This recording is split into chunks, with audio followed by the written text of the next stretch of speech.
আজকে সকাল 6:30 হইতে 11 ঘটিকা পর্যন্ত আমাদের শরীয়তপুর জেলা পুলিশের অতিরিক্ত police super crime and ops আপনারা জানেন মোহাম্মদ তানভীর হোসেন এবং এখানকার সেনাবাহিনীর ইস্ট বেঙ্গল রেজিমেন্ট শরীয়তপুর এবং জাজিরা আর্মি ক্যাম্পের নেতৃত্বে একটি অভিযান পরিচালিত হয় আপনার জাজিরার কুন্ডেরচর ইউনিয়নের বাবুরচর এলাকায়।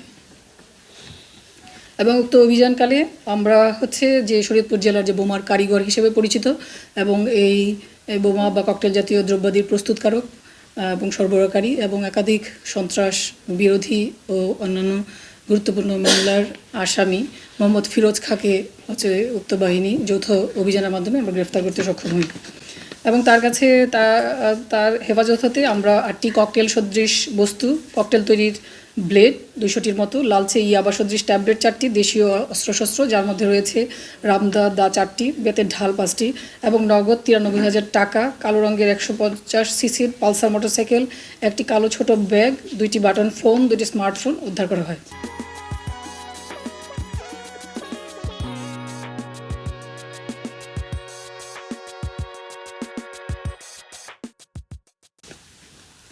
তো আমরা আশা করছি যে আমাদের গ্রেফতারকৃত আসামির কাছ থেকে আমরা আরও তার অপরাধের যে তথ্যাদি সেগুলো আমরা জিজ্ঞাসাবাদের মাধ্যমে জানতে পারবো এবং আরও অভিযান পরিচালনা করে এদের এই ধরনের দ্রব্যাদি অভিযান, তার বিরুদ্ধে অভিযান এটা অব্যাহত থাকবে।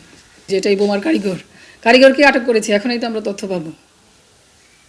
এবং আপনারা সবাই জানেন যে এই জাজিরা বা জাজিরার আশেপাশের চরাঞ্চলের এই সমস্যার বয়স আমি জানতে পেরেছি 30 থেকে 35 বছর বয়স।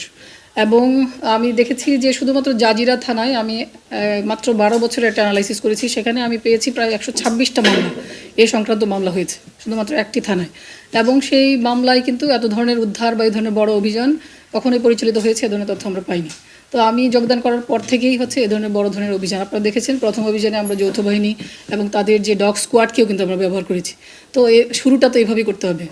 যে সমস্যার সৃষ্টি হয়েছে 30-35 বছর ধরে, সেটা আশা করি একদিনে সেটা সমাধান সম্ভব নয়, কিন্তু আমরা আশা করছি আমরা আমাদের বর্তমান যে টিমটা রয়েছে এবং যৌথ বাহিনী র্যাব এবং বাংলাদেশ সেনাবাহিনীর সদস্যবৃন্দ তাদের যে সম্মিলিত উদ্যোগটা সেটা অবশ্যই এই সমস্যার সমাধানে বড় ধরনের ভূমিকা রাখবে।